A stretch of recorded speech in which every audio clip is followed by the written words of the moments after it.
एकच नाही तर 6 युरोपीय भाषा आणि 8 भारतीय भाषांमध्ये याची अनुवाद झालेले आहेत.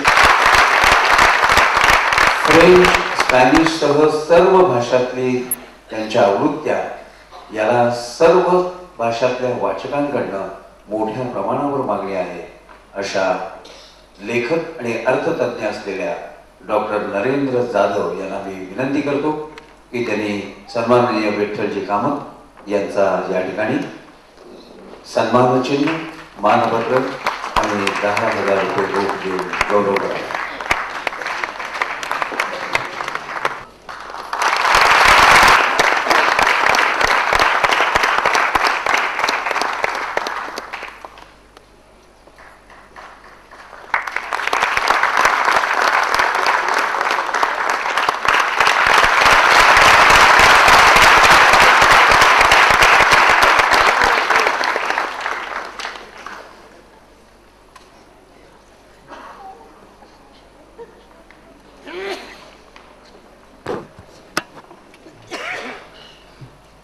श्रीयुत विठ्ठल कामत हे आपलं मनोगत या ठिकाणी व्यक्त करतो. मी खरं तर समारंभाच्या अगदी आपण शेवटाकडे येईपर्यंत एक सूचना बाजूच्या आयोजक कार्यकर्त्यांकडनं वरचेवर येत असूनही सांगायची टाळत होतो, जी अलीकडे खास करून सुशिक्षित मंडळींच्या पुढेच सांगावी लागते, ती टाळत होतो.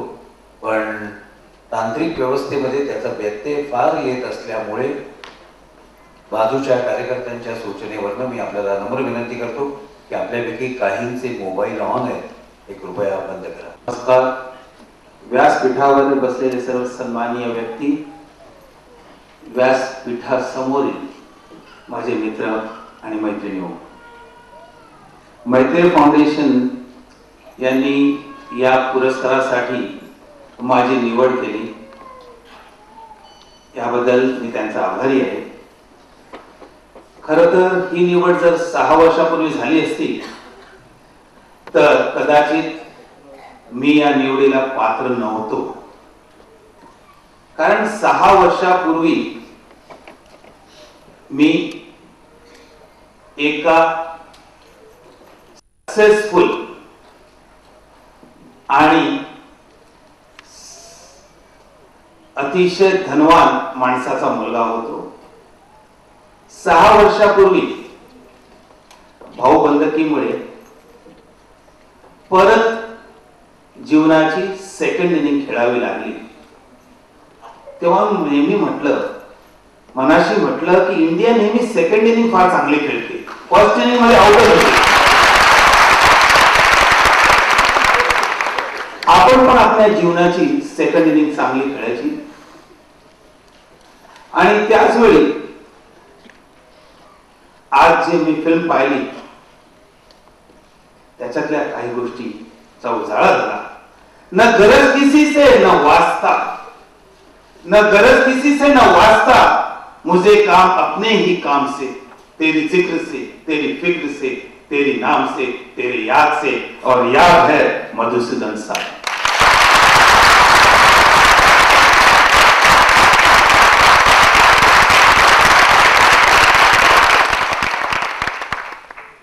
सेकंड इनिंग खेळणं फार पहिल्या इनिंग मध्ये आउट झाल्यावरती इझी असतं, पण क्रिकेटच्या टीम मध्ये घेतला, पिचवर पाठवलाच नाही आणि आउट झाला म्हणजे बॅटिंग काय आणि पिच काय माहितीच नाही. त्यावेळी परिस्थिती अशी झाली आणि मी मनाशी म्हटलं, जिंदगी से बड़ी सजा ही नहीं, क्या जुर्म किया है पता ही नहीं, इतने हिस्सों में बट गया हूं मैं, अपने हिस्से में कुछ बचा ही नहीं.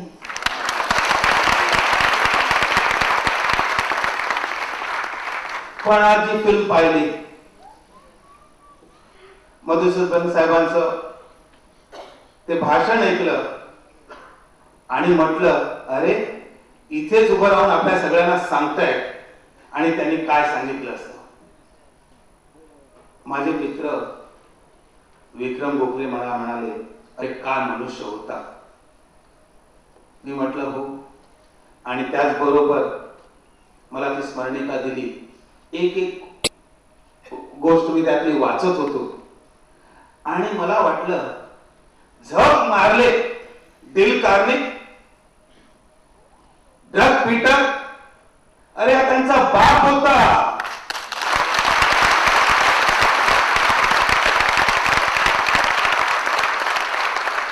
ज्या माणसांमध्ये लोकांना घेऊन जायची, लोकांना समजवायची आणि लोकांसाठी, जरा मोबाईल बंद करा प्लीज. अहो तुमची तार लागली, माझी तुटली ना. पण लोकांसाठी सॅक्रिफाईस करायची जी तयारी, आणि ती पण कधी 30 आणि 36 मध्ये मनुष्य सॅक्रिफाईस करत नाही. 60 वर्षाचा झाला सॅक्रिफाईस करतो, मुलांसाठी नाही, नातवंडासाठी करतो. अशा कर्तृत्वाचा मनुष्य मी पाहिला. मला वाटले हा मनुष्य खरोखरच आज असायला हवा होता, कारण अहो तो माझ्या 100 किलोमीटर पुढे गेला असता.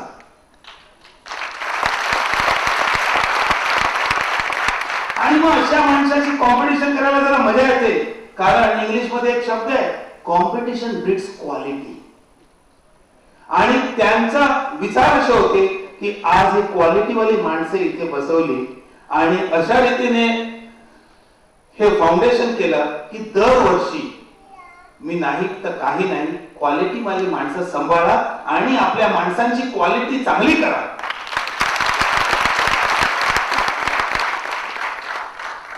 जेव्हा माझ्याकडे पैसे नव्हते, मी विचार केला, भगीरथ प्रयत्न केले, पण एक दिवशी कच खाल्ली आणि वाटलं आज आत्महत्या करायलाच पाहिजे. एका रंगाऱ्यामुळे त्याने पत्करलेला धोका बघितला आणि म्हटलं, अरे विठ्ठल कामत, तुझ्याकडे सगळं काय आहे, 550 हॉटेल तू केली, तो 5000 रुपयासाठी एवढी रिस्क घेतो, चल परत जाऊया. आणि तेव्हा मला वाटतं साहेब असते आणि मी ते जे म्हटलं, डूबता सूरज हूं कोई पूजता नहीं, कल फिर निकलूंगा देवता बन जाऊंगा. आणि ह्या वाक्यामुळे जोर आला. आजचा जो अवॉर्ड आहे, आजचा अवॉर्ड हे मला खरोखरच स्फुरणीमध्ये ताकद देईल, कारण विठ्ठल कामाच्या हातामध्ये कला आहे. तो म्हणजे मिसळ भेळ काही करू शकतो, पैसे कमवू शकतो, पण पैशाचं अर्थ नियोजन कसं करायचं हे मला साहेबांचं सेकंड मिळाल्यामुळे कळलं. तर ह्या अवॉर्डला ही वेगळीच एक धार आहे. मी सगळ्यांना म्हणतो, दूध उकळून मलाई काढणं काही मोठं नाही. अरे नरेंद्र साहेबांसारखं पाणी उकळल्याने त्याला मलाई काढा, त्याला अर्थ नियोजन म्हणतात.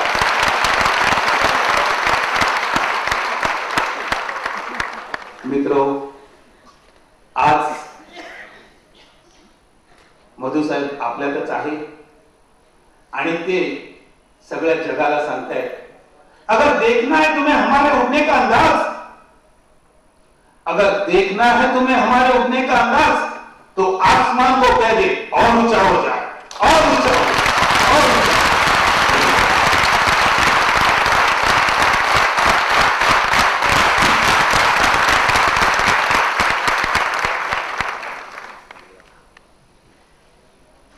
हॉटेलवाला म्हटल्यानंतर जरा त्या 201 नंबरला काय हवं बघा भाऊ. किंवा मागचे 4 जण 26 रुपये, याच्या पलीकडे आपल्या मनामध्ये फारशी कल्पना नसते. पण उत्तम कर्तृत्व धडाडी याच्या जोडीला उत्तम वक्तृत्व सुद्धा किती उत्तम करतात.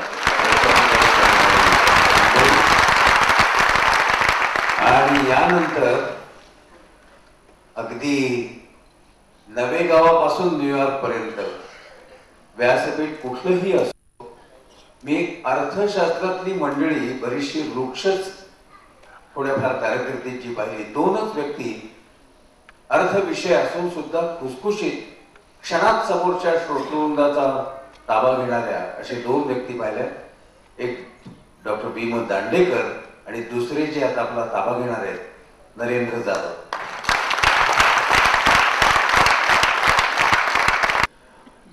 आजच्या समारंभाचे प्रमुख अतिथी श्री विक्रम गोखले, वर्षाताई सत्पाळकर, इथे आता येऊन गेलेले डॉक्टर जब्बार पटेल, श्रीमती मेधा पाटकर, श्रीमती आदिती देशपांडे, श्री भारत सासने, श्री विठ्ठल कामत, नवीन गुणाजी, मृणाल कुलकर्णी आलेले दिसत नाही, आणि आपल्या खुसखुशीत या सगळ्या समारंभाचा अतिशय खुसखुशीत सूत्रसंचालन करणारे मित्र सुधीर गाडगीळ आणि इतर मान्यवर, मैत्रीय परिवाराचे सर्व कार्यकर्ते आणि मित्र. मधुसूदन सत्पाळकर यांचा अकाली मृत्यू झाला हे खरं आहे, आणि सगळीकडे जगामध्ये आयुर्मान किंवा ज्याला लॉन्जेव्हिटी म्हणतात, सगळीकडे जगामध्ये आयुर्मान वाढत असताना केवळ 34व्या वर्षी एखाद्या उमद्या तरुणानं आपल्यामधून निघून जावं हे आपल्या मनाला चटका लावणारा आहे, ज्यात शंकाच नाही. पण मला सांगा, आयुष्याची नुसती लांबीच मोजायची असते का? प्रत्येक बाबतीमध्ये आपण लांबी, रुंदी, खोली या सगळ्या गोष्टी पाहतो, पण तोच नियम आपण आयुर्मानाला का लावले? आता तुम्ही मधुसूदन सत्पाळकरांचंच पहा. पुणे पोरं 34 वर्षाचं आयुर्मान त्यांना लाभलं, पण ही झाली त्यांच्या आयुष्याची लांबी. त्यांच्या आयुष्याची रुंदी पहा, जी त्यांच्या गुणसंपन्न अशा विविधतेतून आपल्याला दिसते. त्यांच्या आयुष्याची खोली पहा, जी आपल्याला त्यांच्या जगण्याच्या उत्कटतेमधून, जगण्याच्या इंटेन्सिटी मधून दिसते. आणि हे सगळं पाहिल्यानंतर चकित व्हायला होतं, अशी परिस्थिती होती. मला स्वतःला जे यांच्याबद्दल भावतं ते म्हणजे सत्पाळकरांची, मधुसूदन सत्पाळकरांची जीवनदृष्टी. सातत्यानं सकारात्मक दृष्टिकोन ठेवून नवीन काहीतरी घडवण्याचा आग्रह, घडलेलं बिघडवण्याचा नाही तर नवीन काहीतरी घडवण्याचा आग्रह, आणि अत्तदीप भव म्हणजे तू स्वतःच स्वतःचा दीप हो, ही वृत्ती घेऊन मधुसूदन हे स्वतःच दीप झाले. आणि आपल्या परिसस्पर्शानं त्यांनी शेकडो हजारो तळागाळातल्या तरुण तरुणींच्या मनातले असंख्य दिवे त्यांनी उजळून काढले. ही त्यांची फार मोठी कामगिरी असते. महात्मा गांधीजींची ट्रस्टीशिपची जी कल्पना आहे ती कल्पना उराशी बाळगून साने गुरुजींना अभिप्रेत असलेल्या धडपड्या मुलांच्या जिद्दीने, मी आता ही स्मरणिका पाहत होतो, तिथे कोडोलीकरांचा उत्तम लेख आहे, त्यात त्यांनी त्यांचा उल्लेख धडपडणाऱ्या मुलांमध्ये केलेला. साने गुरुजींना अभिप्रेत असलेली धडपडणारी मुलं होती त्यांचा केलेला. मला नेमकं तेच वाटलं होतं की महात्मा गांधी ट्रस्टीशिपची कल्पना एकीकडे आणि साने गुरुजींना अभिप्रेत असलेल्या धडपड्या मुलांची दुसरी कल्पना, या त्या जिद्दीनं मधुसूदन हे स्वतःला रचित गेले. आणि स्वतःला रचित जात असताना, हे सगळं करत असताना आपल्या सामाजिक कार्यातून मधुसूदन इतरांना घडवत गेले.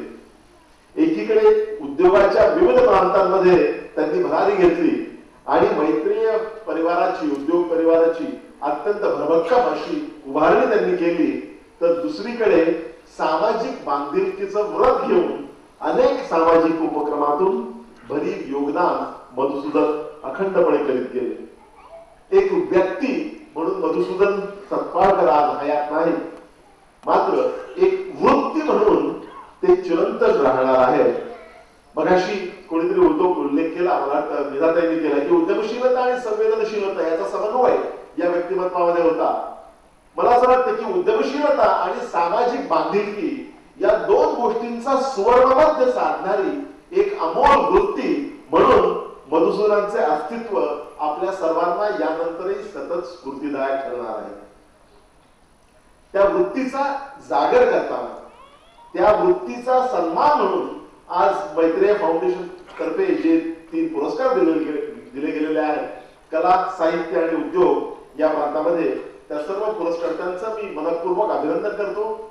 या सगळ्यांच्या कार्याचा मी चाहता आहेच. आणि माझे मित्र विठ्ठल कामत यांना पुरस्कार प्रदान करण्याचा बहुमान आज मला प्राप्त झाला, याचा मला विशेष आनंद वाटतो.